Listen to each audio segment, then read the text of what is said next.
আসসালামু আলাইকুম রহমতুল্লাহ। সম্মানিত দিনী ভাইগণ, আশা করি এবং দোয়া করি আপনারা সকলেই ভালো আছেন। আপনাদের দোয়ায় আল্লাহ পাকের হাবিব হুজুর পাক সাল্লাল্লাহু আলাইহি ওয়া আলিহি ওয়াসাল্লাম এর রহমতে আমিও ভালো আছি। আজকে আমি জিন জাদু কাটানি 13তম আলোচনা করব ইনশাআল্লাহ। আমি ইতিপূর্বে জিন জাদু কাটানি 12 পর্যন্ত আলোচনা করেছিলাম। সেইগুলোর মাধ্যমে শক্তিশালী জিন জাদু, রজাত, বন্দিশ, বদনজর থেকে শুরু করে যে কোনো ধরনের ক্ষয়ক্ষতি ইনশাল্লাহ রিকভারি করে ফেলা যায়, ধ্বংস করে দিয়ে একটা রোগীকে সুস্থ করে ফেলা যায়। আমি দিয়েছিলাম 12টা পদ্ধতি। আজকে 13তম পদ্ধতিতে আমি আলোচনা করব, যদি কাউকে কোনোভাবে বশীকরণ করে ফেলা হয়, কাউকে বশ করে ফেলা হয়, কাউকে তাবেদার বানিয়ে ফেলা হয় বা গোলাম বানিয়ে ফেলা হয় তদবিরের ক্রিয়ার মাধ্যমে, এই জিনিসটা আপনারা কিভাবে কাটাবেন। আমরা এই ধরনের অনেক দেখেছি। ব্যক্তিগত জীবনে আমি অনেকবার এই ধরনের মানুষ পেয়েছি যাদেরকে এই ধরনের ক্রিয়া করার মাধ্যমে বশ করে বা বশীকরণ করে রাখা হয়েছে।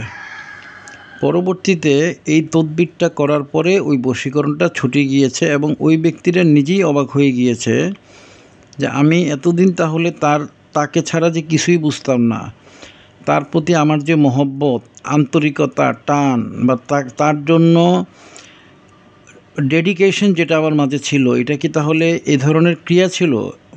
রোগীরা নিজেই অবাক হয়ে গিয়েছে এই তদবিরটা করার পরে। এই তদবিরটার মাধ্যমে যদি কেউ কাউকে বশ করে রাখা হয়, শুধু খাওয়ানি বাদ দিয়ে, অর্থাৎ কোনো জিনিস খাইয়ে বশীকরণ করেছে, সেটা মোনামনি হতে পারে, রাজারানি হতে পারে, আরও বিভিন্ন রকমের ক্রিয়া আছে। যদি কোনো খাওয়ানি ক্রিয়ার মাধ্যমে করে থাকে তাহলে বশীকরণটা কাটবে না।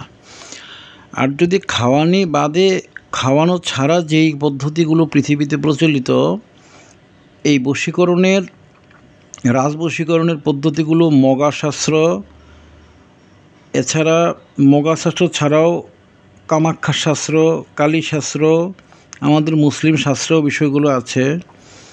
এছাড়া মোটামুটি অনেকগুলো শাস্ত্রেই মিশরীয় ইন্দ্রজালে এগুলো খুব ব্যাপকভাবে আছে। বশীকরণ করে ফেলা, কোনো মানুষকে বশীকরণ করে ফেলা তন্ত্র মন্ত্রের মাধ্যমে।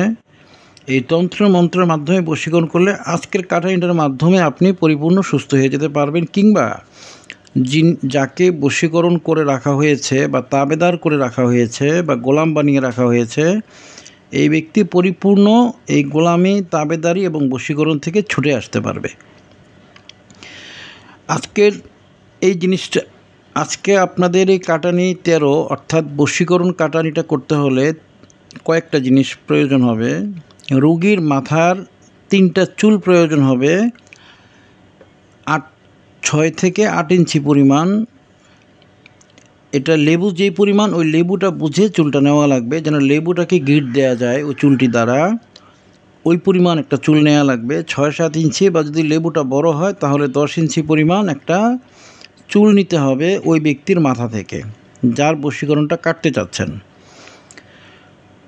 চুল নেওয়া লাগবে এবং লেবু নিতে হবে। এই ধরনের ফ্রেশ 3টে লেবু নিতে হবে, একেবারে ফ্রেশ 3টে লেবু। লেবুগুলোর মধ্যে বোটা থাকতে হবে। এই যে দেখুন, লেবুগুলোর জন্য বোটা আছে, সবুজ লেবু এবং বোটা আছে দেখুন। এই ধরনের 3টা লেবু নিতে হবে এবং ওই ব্যক্তির মাথার 3টা চুল নিতে হবে। যেহেতু চুল নিলে ভিডিওটাতে কিছু দেখা যাবে না ক্যামেরায়, এজন্য আমি কাইতুন সুতা নিয়েছি, আপনারা দেখতে পাচ্ছেন। এই কাইতুন সুতা দিয়ে আমি চুলটাকে বোঝাচ্ছি, আপনারা বুঝে নেবেন কিভাবে করবেন। আমি আবারও বলি কি কি প্রয়োজন হবে। 3টা চুল প্রয়োজন হবে রোগীর, যার বশীকরণটা ধ্বংস করছেন, অর্থাৎ যিনি রোগী তার 3টা চুল নেবেন শনি এবং মঙ্গলবার, এবং এই 3টা ফ্রেশ লেবু নেবেন। এরপরে আপনি কিছু লাকড়ি নিতে হবে। আর লাকড়ি যদি না পান, কোনো একটা লাকড়ির চুলা পাশে থাকলেও চলবে, সেই চুলার দ্বারাও কাজটা করা যাবে। তবে নিজে লাকড়ির চুলাটা নিতে পারলে সেটা অধিকতর ভালো হবে, যেহেতু কাজটা আপনাকে 3 দিন করতে হবে। আমি পুরো আলোচনাটা একবার পড়ছি, এরপর আপনাদেরকে বুঝিয়ে দিচ্ছি ইনশাআল্লাহ। সূরা নাস ও ফালাকের 13তম কাটানি। বশ্যতা, তাবেদারি ও রাজবশীকরণ কাটতে হয় যেভাবে: শনি বা মঙ্গলবার নিখুঁত 3 পিস কাগজি লেবু এবং রুগীর 6-7 ইঞ্চি লম্বা, আর যদি লেবুগুলো বড় হয় লেবুগুলোকে পরবর্তীতে আপনার গিট দেওয়া লাগবে এই ধরনের সুতার মাধ্যমে, মানে চুল দিয়ে এভাবে লেবুটাকে গিট দিতে হবে। তো এই গিট দেওয়া পরিমাণ চুলটা লাগবে। যদি লেবুগুলো বড় হয় তাহলে আপনাকে একটু বড় করে চুলগুলো কাটতে হবে 8-10 ইঞ্চি। আর যদি লেবুগুলো ছোট হয় তাহলে 6-7 ইঞ্চি পরিমাণ চুল নিলেই চলবে। প্রতিটি লেবুর উপর আপনি সূরা ফালাক, বিসমিল্লাহ সহ সূরা ফালাক 7 বার, বিসমিল্লাহ সহ সূরা ফিল, আলাম তারা কাইফা ফাআল রাব্বুকা বিআসহাবিল ফিল, যে সূরাটা রয়েছে এটা 7 বার পরে 7টা দম দিবেন। একটা লেবু নেবেন, একটা লেবু নিয়ে একটা লেবুকে রেডি করবেন, এরপর লেবুটা রেখে দিবেন। এরপরে দ্বিতীয় লেবু নেবেন, সেটাও রেখে দিবেন। তৃতীয় লেবু নেবেন, রেডি করবেন, সেটাও রেখে দিবেন। আপনাকে আলাদাভাবে 3টা লেবু রেডি করতে হবে। প্রতিটা লেবুতে কি পড়তে হবে? 7 বার সূরা ফিল পরে 7টি দম, 7 বার সূরা ফালাক পরে 7টি দম, 7 বার সূরা নাস পরে 7টি দম আপনাকে প্রতিটা লেবুর উপরে দিতে হবে। এভাবে আলাদাভাবে 3টা লেবু আপনি প্রস্তুত করবেন। 3টি লেবু আলাদাভাবে দম দেওয়া হয়ে গেলে রুগীর সামনে রাখবেন। এগুলো যার বশীকরণ কাটছেন তার সামনে রাখবেন। রেখে দিয়ে রুগীর 3টি চুল একত্রে নিতে হবে, অর্থাৎ রোগীর 3টা চুল এভাবে একত্রে নিয়ে নেবেন। 3টা চুল একত্রে রাখবেন, রোগীর 3টা চুল একত্রে রাখবেন। 3টি চুল আলাদাভাবে দম দেওয়া হয়ে গেলে রোগীর সামনে রেখে দিয়ে রোগীর 3টি চুল একত্রে নিন এবং 3 বার আদেশ দিন। অর্থাৎ এই চুলগুলোকে আদেশ দিন যে উমুকের পুত্র উমুক এর উপর যে কোনো ধরনের বশীকরণ, বশ্যতা, তাবেদারি, গোলামির যদি ক্রিয়া করে থাকে সেটা ধ্বংস করে দিন। সূরা নাস ফালাকের মুআক্কেল হুজুর, আপনারা এটা ধ্বংস করে দিন। এই চুলগুলোকে আপনারা 3 বার আদেশ দিবেন।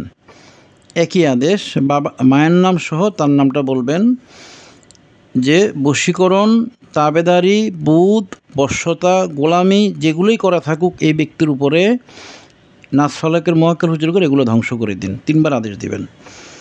একত্রে 3টি চুলে 11 বার সূরা ফালাক ও 11 বার সূরা একত্রে 3টি চুলে 11 বার সূরা ফালাক এবং 11 বার সূরা নাস পরে প্রতিবার দম দিতে হবে।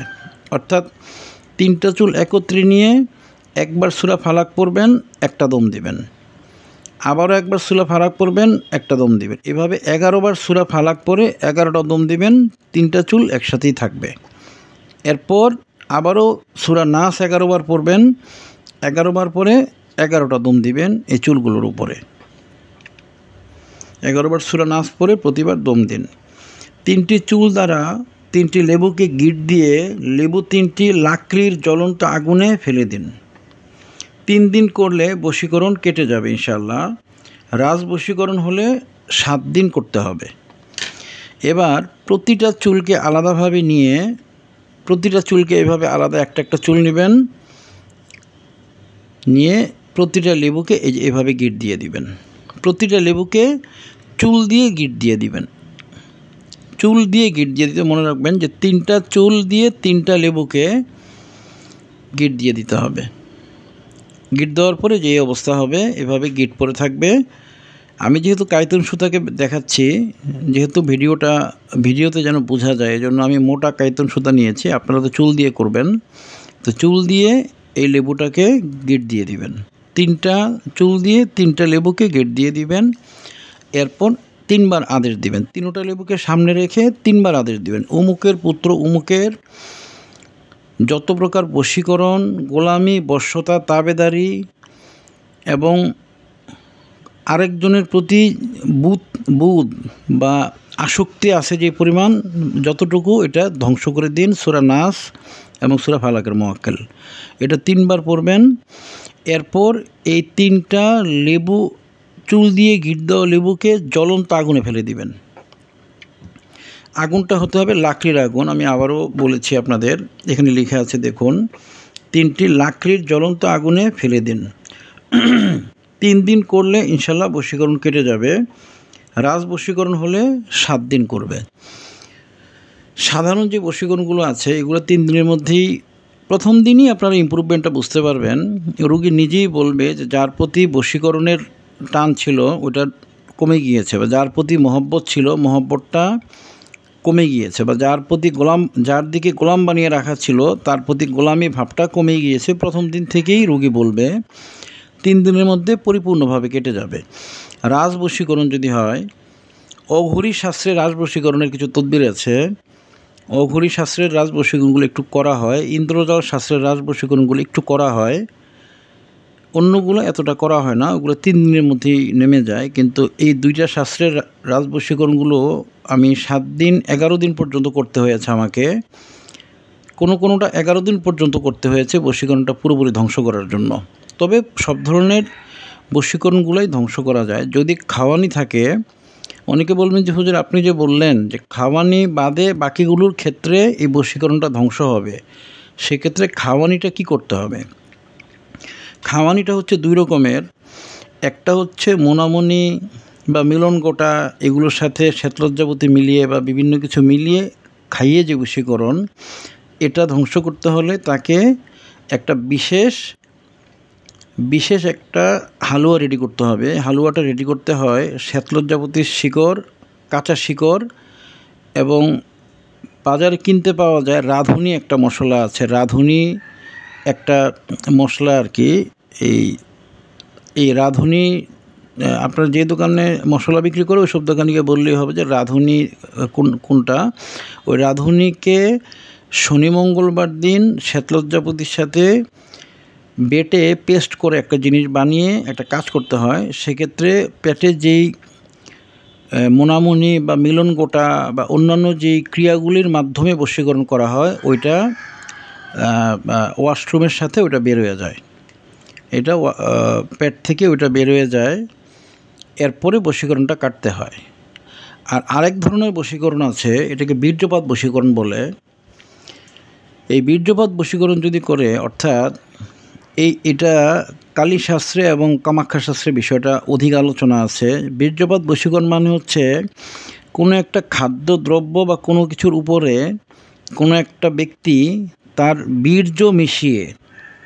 বীর্য মিশিয়ে ওই জিনিসটা যাকে বশ করতে যাচ্ছে তাকে খাইয়ে দিবে। এটা হচ্ছে খুব শক্ত একটা বশীকরণ। বশীকরণটা খুব নোংরা। এই বশীকরণটা যার উপরে করা হয় ওই ব্যক্তি তো বশ হয়েই যায়, পাশাপাশি ওই ব্যক্তির লাইফস্টাইল পুরাটা উল্টাপাল্টা হয়ে যায়।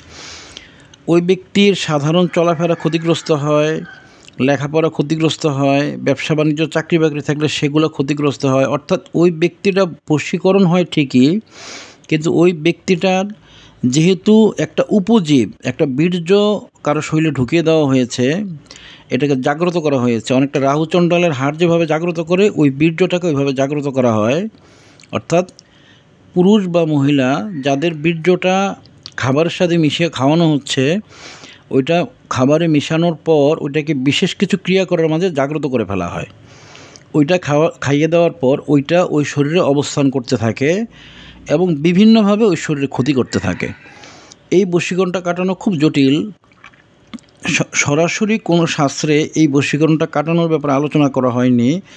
তবে আমরা জিন্নাতের মাধ্যমে যেটা পেয়েছি যে কোনোভাবে যদি ওই খাওয়ানো জিনিসটা স্টুলের সাথে বের হয়ে যায় আগেই, কিন্তু যেই বীর্যটা ওইটা শরীরে থেকে যায় কোনো কৌশলে, এটা কয়েকটা কৌশল আছে, আমি এটা পরবর্তীতে আলোচনা করব।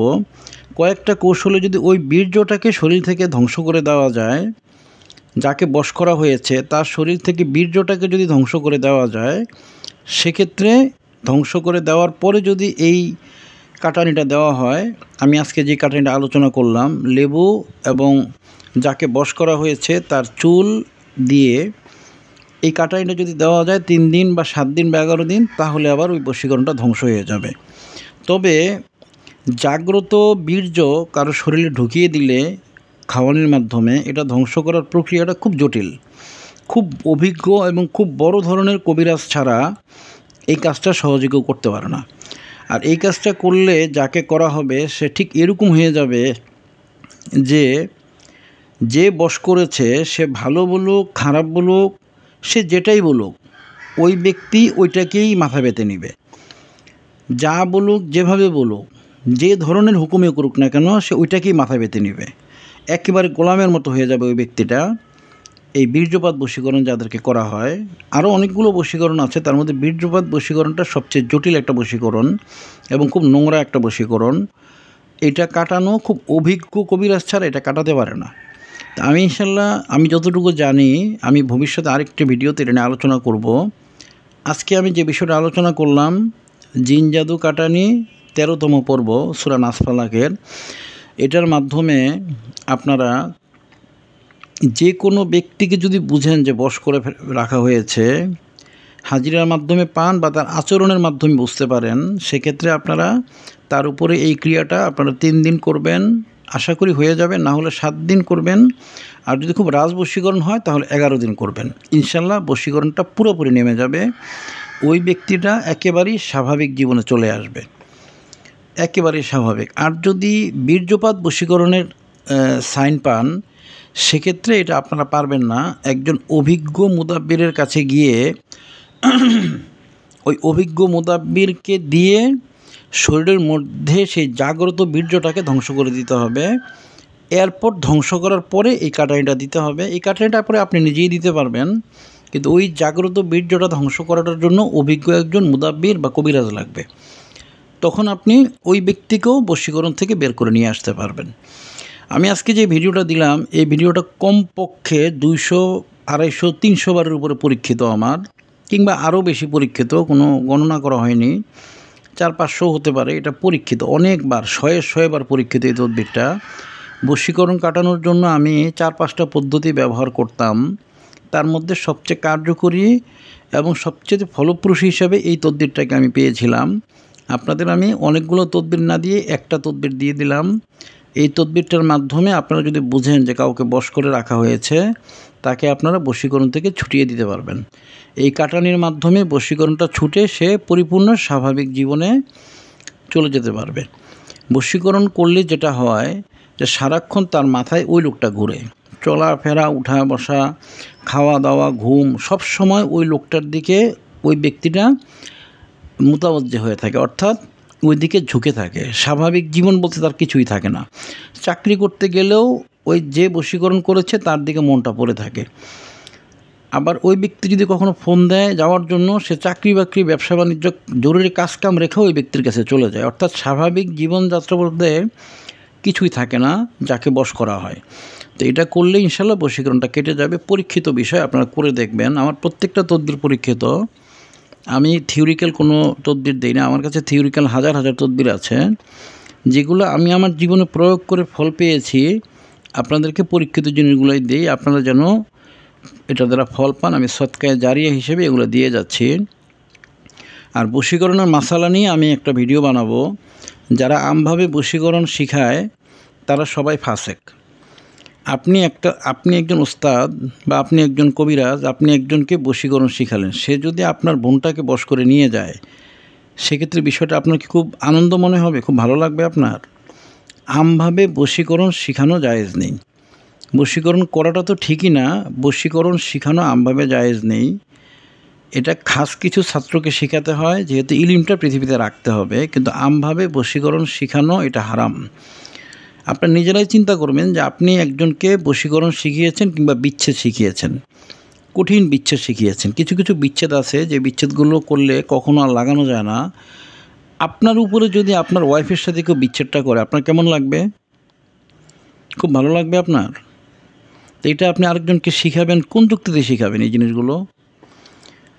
একটা মেয়ের বিয়ে বন্ধ করা, এই তদবিরটা কাউকে শিখালেন, খুব ভালো। সে যদি আপনার বোনকে বিয়েটা বন্ধ করে, এটা কি খুব ভালো লাগবে আপনার? আপনি কাউকে, একটা লোকের রাজবশীকরণ শিখালেন, সে যদি নিম্নমানের ছেলে হয়ে গিয়ে যদি একটা বংশীয় ঘরের মেয়েকে বশ করে, কিংবা আপনার বোনকেই বশ করে, আপনার মেয়েকেই যদি বশ করে নিয়ে যায়, নিম্ন শ্রেণীর একটা লোক, রাজবশীকরণের তদবির আপনি শিখিয়েছেন, সে আপনার মেয়েকে বশ করে নিয়ে গিয়েছে, আপনার কি খুব ভালো লাগবে? এটা আমভাবে বশীকরণের তদবির শেখানো হারাম। আমি এটা নিয়ে ভিডিও বানাবো এবং আমি ফতোয়া দিব। আমভাবে বশীকরণের তদবির শেখানো এটা জায়েজ নেই, হারাম। এটা খাসভাবে শেখানো যাবে। ওস্তাদ বিভিন্ন পরীক্ষা নিরীক্ষা করে কিছু ছাত্রকে এটা শেখাবে।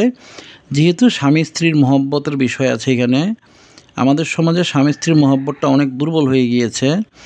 এটাকে ঠিক করার জন্য বশীকরণ তদবির বা মহব্বতের তদবির প্রয়োজন।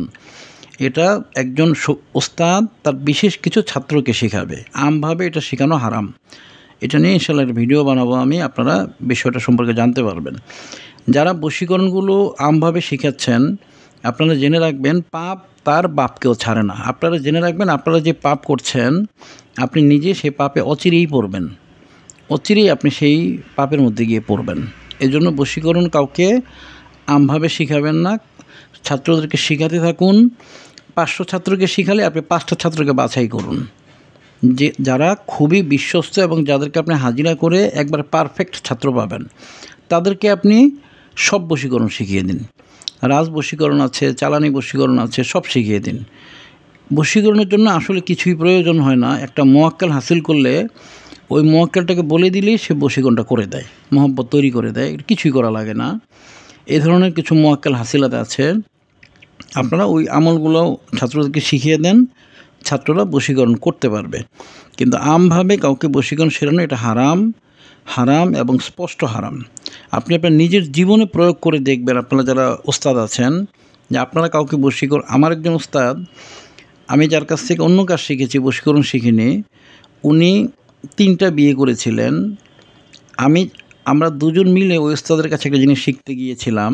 আমরা অন্য একটা বিষয় শিখছি, এর মধ্যে আমার সাথে যে ভাইটা শিখতে গিয়েছিল ওইটা ইন্ডিয়া থেকে এসেছিল লোকটা, তো ওনার সাথে এখন আমার যোগাযোগ নেই। ওই লোকটা সে রাজবশীকরণের কাজগুলো শিখেছিল যেভাবেই হোক। সে আমাদের যে ওস্তাদ, ওনার কাছে আমরা অন্য একটা সাধনা শিখতে গিয়েছিলাম। ওই ওস্তাদের যেই ছোট যে বউটা, ওইটাকে বশীকরণ করে সে নিয়ে ইন্ডিয়া চলে গিয়েছে। তো পরবর্তীতে ওস্তাদ খুব গোস্বা হয়েছিল এবং বলেছিল যে জীবনে আর বশীকরণ কাউকে শেখাবে না। পরে উনি শিখিয়েছে কিনা আমি জানি না, আমাকে শিখিয়েছে। তো আমি এই কিছু প্র্যাকটিক্যাল ঘটনা থেকে বশীকরণের ব্যাপারে এটা আমভাবে শেখানোটা হারাম হিসেবে আমি ফতোয়া দেই। আপনারা পারলে ফতোয়াটাকে আমাকে খণ্ডন করে দিবেন। আমার চেম্বার হচ্ছে ঢাকা যাত্রাবাড়ি থেকে আধা ঘন্টা লাগে আসতে। আমার ঠিকানাটাও সবাই জানে কম বেশি, ফেসবুকেও দেওয়া থাকে, ইউটিউবে দেওয়া আছে। আমি একজন নোন লোক। আমি অন্যান্য কবিরাজ বা মুদাব্বিদের মতো আমি লুকিয়ে কবিরাজি করি না। আপনারা যদি আমার ফতোয়াটাকে ভাঙতে পারেন, আপনারা এসে আমার সাথে দেখা করে ভেঙে দিয়ে যাবেন, সমস্যা নেই। আমি আরেকটা ভিডিওর মাধ্যমে তখন নিজেকে শুধরে নেব। আজকে ভিডিওর মাঝে যে আলোচনাগুলো করলাম এগুলো শতভাগ শুদ্ধ। নাসফালাকের মোয়াক্কেলকে দিয়ে এই আলোচনাটা পড়ানো হয়েছে এবং ওনারা সূরা ফিলের মোয়াক্কেলকে দিয়েও পড়ানো হয়েছে এটা, এবং এটা ওনারা আলোচনাটা এই লেখাটাকে ভেরিফাই করেছে।